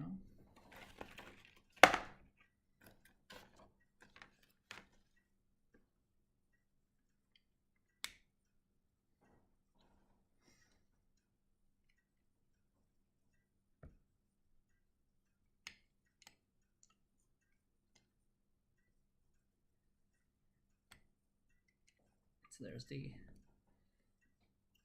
that way, totem pole way, and then legs split apart.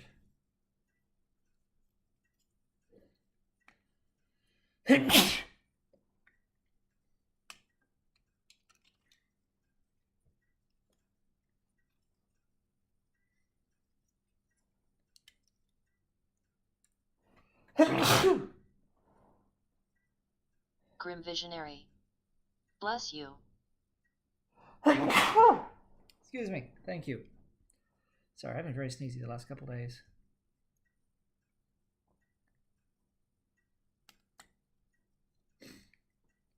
Alright, then the head comes in like this.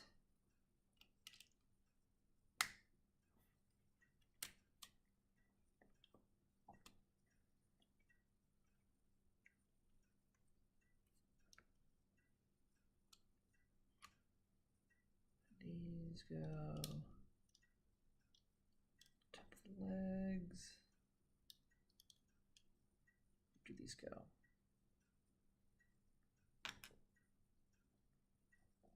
I can pull these out and attach the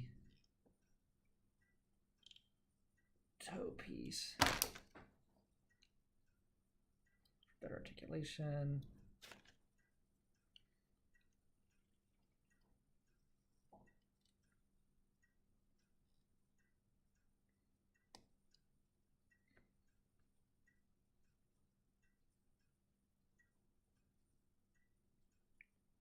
Oh, this is supposed to come off. Oh, that makes more sense.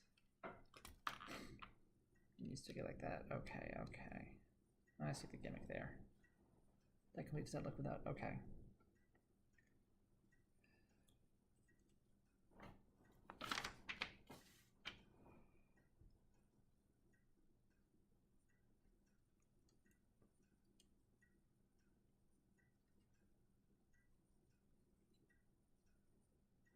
That was a choice. You can just take those off. Have decent arms. I think you're expected to. Well, no, they show the. Whatever. See the bottom one off. So it's clunky, but it's there. It's got more articulation than Deluxe, at least. These, oh, they go like this. There it is. Okay. Okay, right.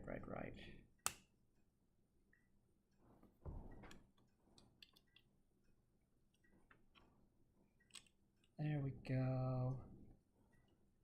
So I believe those are supposed to be, in the Deluxe, those are flaps on the lion, but let that slide.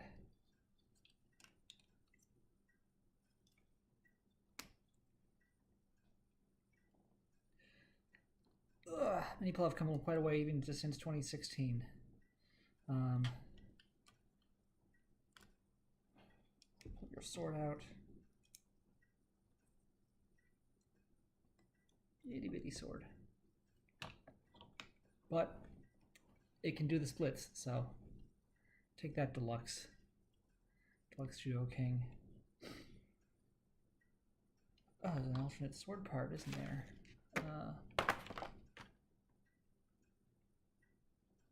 Okay, Box 5. Which I haven't built yet. Okay, so there's Zyuoh King. Some details need to be painted in still. Need to fix the one on the arms, or you can just take these off altogether. But there it is. And he's got legs.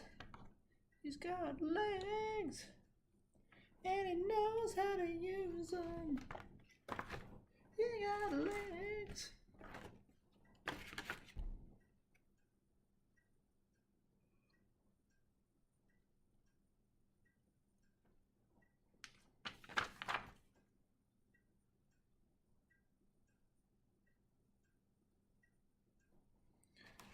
You know where she says to use those.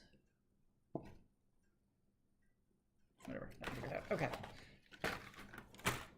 That's Zyuoh King completed in 4 boxes, much like, let's see, Q&O took 6 boxes because Chi-Chi Voyager was 2 boxes. The Lupin and Pat Keisters were 5. each, because Good Striker is 2 boxes. Each of the machines is 1. 2018. That was 2018. 2019 was Kishiryu. That was 4. No, that was 5. Because Tiramiga was 3. And then from 2020 on, they've all been 6 boxes. Kiramaging was 6. 20. No, that's a lie. Kiramaging was 6, but then argue you could complete Zenkaio, each Zenkaio with 4 boxes, and the 5th box contained parts to make it look better proportionally and better feet and stuff. Then Don Momotaro Alter was 6 boxes somehow, and also Dononi Taijin was 6 boxes. Okay. Anyway, let's go. Grim Visionary. Was there a Gunpla for the Kira Major robot? Yeah, they've been making Minipla since 1985, and before that they made kit versions of the robots, but they were just under a different brand name. They ain't much to write home about, but they exist. Grim Visionary. Damn, I'm gonna have to find that. I'll show it. Let me go grab it for you real quick. I'll be right back.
Oh, this is precarious.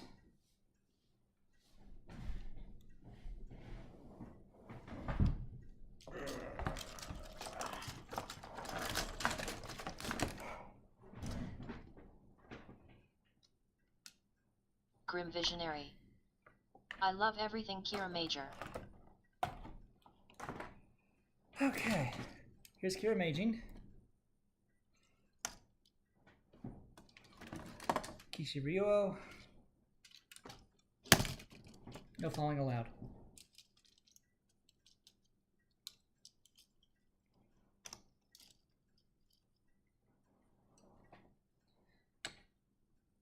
That's the Kirino, not Kishiryuo. Sorry, this is Kishiryuo. Right here.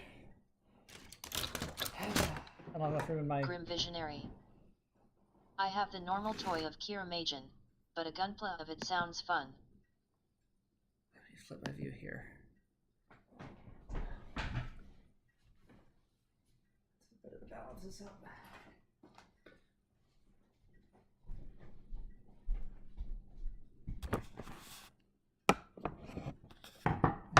How's that? That should be good. Okay. So what we got here? Order. So of course here's the one I'm working on right now.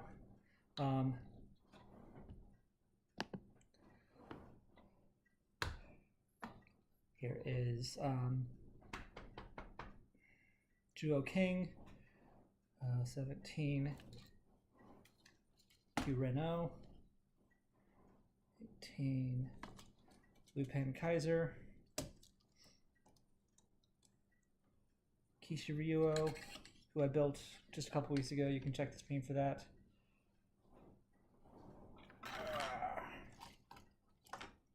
Kira Meijin. Helico wants to fall off. By the way, yes, you can make both the Sky Mage and Land Mage formations out of this. It's got decent articulation for the size. 2021. This is Zenkaio Juragaon, and I keep this guy sitting down most of the time. Grim Visionary. Oh man, I would buy 3 just so have them all set at the same time. Alright, and there is Don Oni Taichin. They did make his Don Zenkaio for that matter. Premium Bandai released last fall. I built that. You can check my YouTube. I keep everything stored there. It's youtube.com/king_kuga or _kuga. I forget. It might be king-kuga. I have to change the spacing between platforms. But anyway, that's my regular Minipla collection thus far of Sentai robots. I mean, I've got the entire some of the supporting robots as well. I've got both Kyurinos and Ryuteo. I've also got Zyuoh Wild and Tosai Zyuoh still waiting to be built. That'll be the next couple weeks. I have Pat Kaiser, and I have the entire rest of the Lupat set waiting to be built. Nothing else from You Soldier right now. I was buying Kira Major as it came out, so I have that's the thing, my what's it called? Machine Express? No. That's the robot. Grim Visionary. Oh nice. Anyway. I don't have much gunpla for FRS yet, but I'm trying to get more. Anyway. I have it's King Express, I think that's the name. Anyway, I have the King Express, but the machine, the Smog Jokey, the joints were clear plastic. They were not doing too well. I sent it to a friend to 3D print some replacement joints, and he still hasn't gotten back to me. He keeps saying, "Oh," every time I see him, he's like, "Oh yeah, it's still to print out your parts and all that." I'll nudge him again. That was 3 years ago. I have everything I want from Zenkaiger. I have both Zenkaios, not Tukaio. I don't have Tukaio. I don't really care for Tukaio. Zenkaio, Juragaon, Brumajin, and I have Zenkai Zyuoh. and the jet, whatever it's called, so you can make Super Zenkaio. I forget the names of these things. It's been a lot of names to kick around up there. Anyway, and then from Dawn Brothers, I have they only released 2 waves, but I have Don Oni Taijin here and Tora Dragon Gene, and which also came with Omakoshi Phoenix. I also got the Don Momotaro Alter and Don Daigoku Alter. I regret those, but whatever. And they, as I mentioned, they made a Minipla set, Premium Bandai, of Don Zenkaio, so you can get the Enya Ride-On. And they also made a Premium Bandai Hakaijuo from Zenkaiger, which I have. But yeah, Minipla has been going for years. They're not always the best. Like I said, this one's definitely showing its age, but they're honestly, Don Oni Taijin here is a step up. If you do want to order Don Oni Taijin, they got a Premium Bandai set of I don't know, the entire the full combined Megazord, with improved paint jobs and gold plating on the Phoenix, coming out this fall. Pre-orders, I think pre-orders have just ended, but that'd be something to look into. It's called the Matsuri set or something, I forget. Kind of dusty there. Grim Visionary. I only have FRS right now, but model kits have been so fun, so I'll have to try to snag some of these. Yeah, Minipla is a addictive hobby because they're cheap, ostensibly. They're sold $5 a box, or 400 yen a box in like grocery stores, for kids to buy with their allowance and build the robot.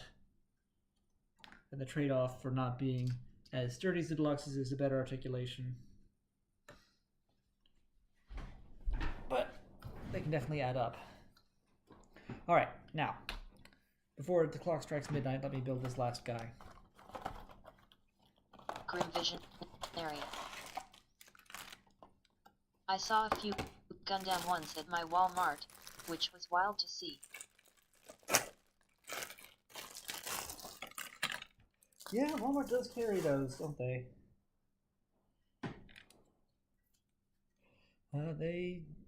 The audience is there. Oh, this is all stickers, isn't it? Oh, Jesus. I predicted this would take an hour. I started at 9:30. Here we are, it's almost midnight. I always underestimate how long these are going to take. I'm like, oh, they're pretty simple, they shouldn't take me long. They spent more time than I expected.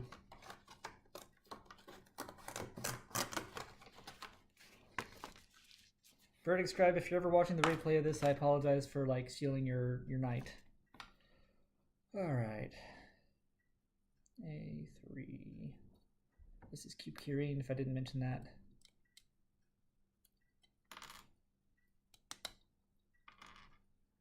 One.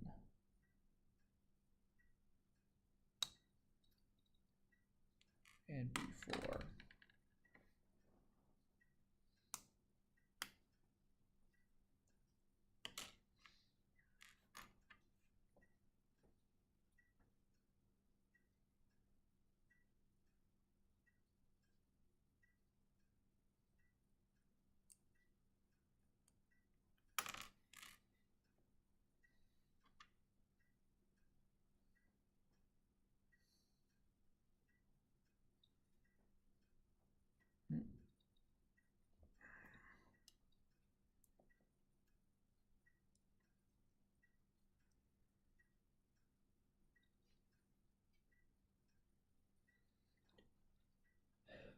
That's one solid sticker. Oh, that's the forehead's a sticker. Each side of the face is a sticker. I don't have the right colors to try to paint this anyway. I'll let that sit. I'll see what I can do with it.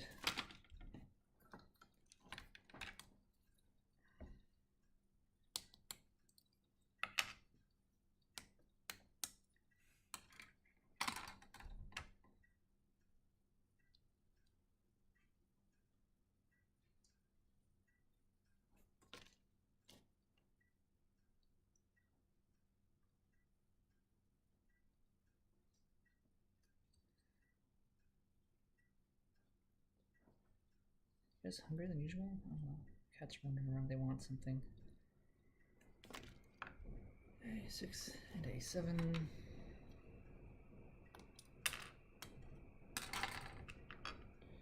Wedge clamp onto this.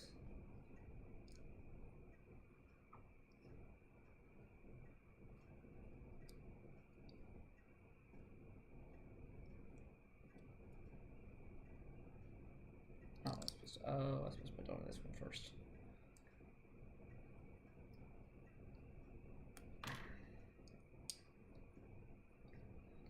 That fits better.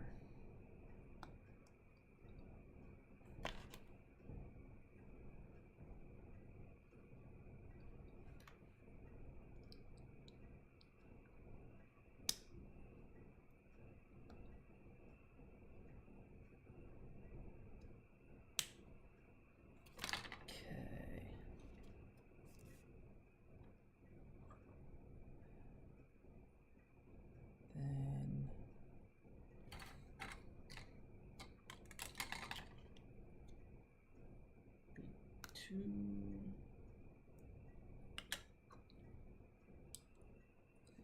Three.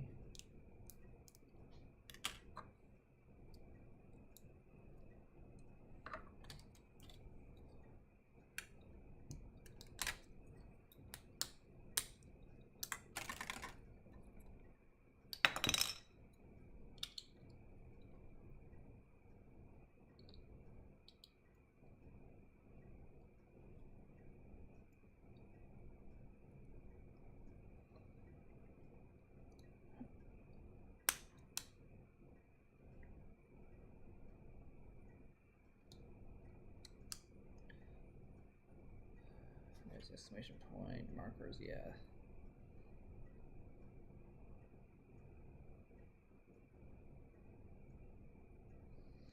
Yeah, there's no way to do that right. Okay, I just have to put the stickers on. And then there's a bigger version of the sword that you can give him. That's more proportional, that's better. Alright, so you can unfold cube kirin into a kirin, which is a Japanese word for a giraffe. How much to write home about? I forgot to change my camera angle back. Sorry.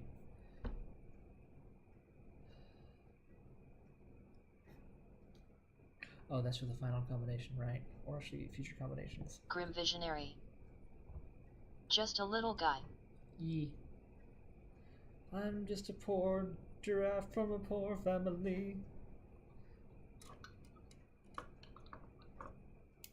Alright.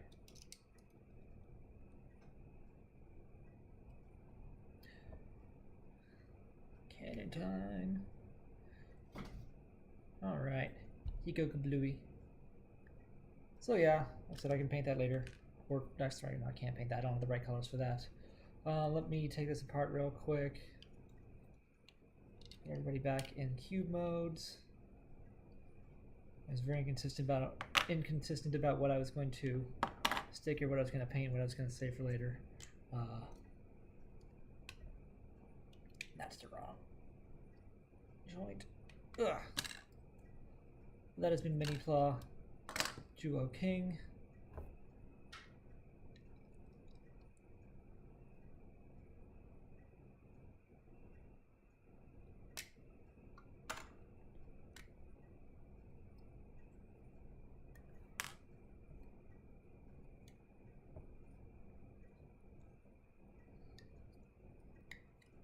It's more ambitious at the start than at the finish.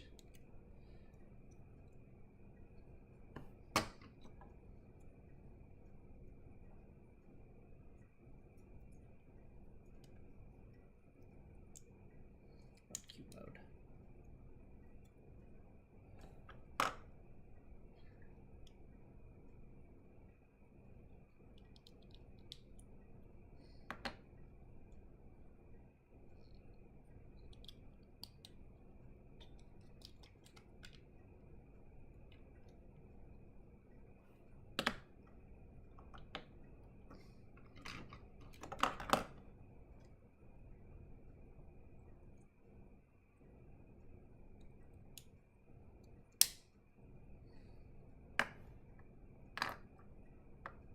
that. I don't know how it's supposed to go. Whatever. Alright. There they are. Cube Eagle, Shark, Lion, and Kirin, and the thing, and the thing. And then here are their animal modes.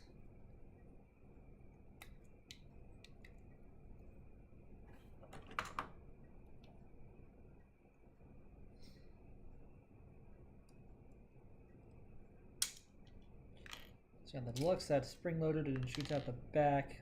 Here, no such luck. Just gotta take the tail out.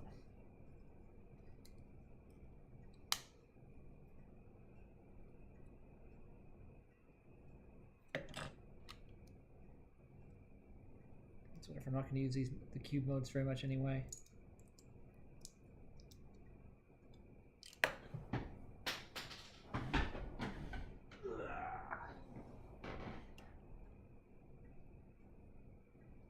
Up, I don't know if it matters. Shark, lion,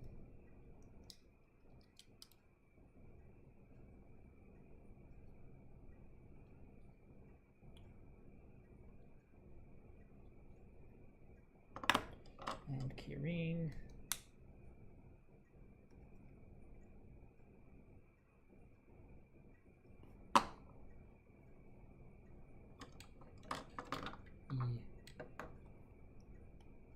So that's been the Zyuoh King set. So I do have Zyuoh Wild and Tosai Zyuoh. No, yeah, that one. The world's robot.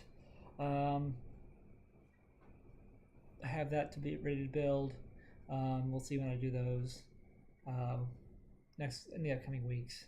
And then I have all the remaining Lupin Ranger vs. Pat Ranger stuff. So set 2, which is the biker, cyclone, shield and scissors, and crane and drill vehicles. And then I have wave 4, which was Ex-Emperor, and wave EX, which is the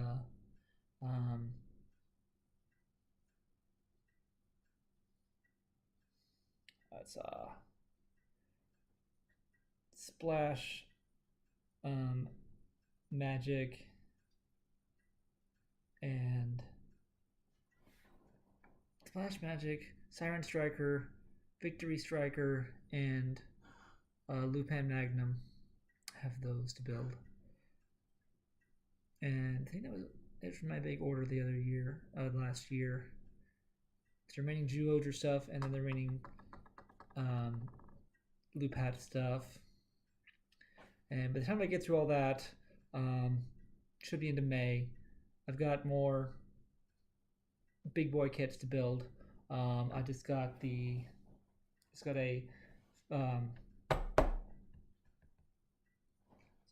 last week I got myself a what's whatever the brand name is, Megatron Flame Toys, IDW Megatron. So I'll build that at some point. I got just the other day, got myself a what do they call them? It's gonna bug me until I remember it.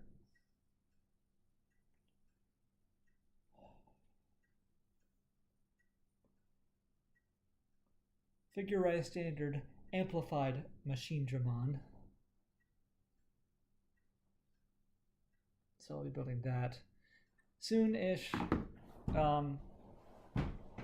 I think and then the King Oger Minipla should be coming out at the end of this month. So hopefully by early March I should have, or early April, early May. Fuck, what are this far into the year? Anyway, early May I should have that. So, yeah. Hi, Joy.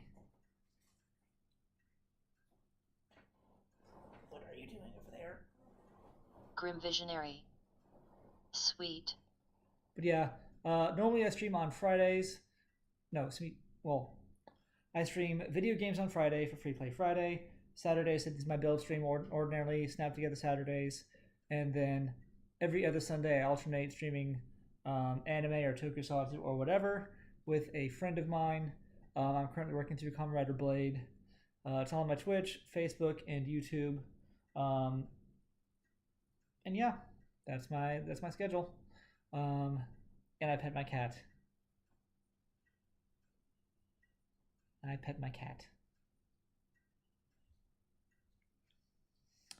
Alright, so that's been Zyuoh King. Thank you all very much for coming out. I'll be back. May not be streaming this Friday. Haven't decided my travel plans yet. So may not be streams this weekend. But we shall see. In the meantime, this has been Minipla, Zyuoh King. Have a great day. Stay safe. And goodbye.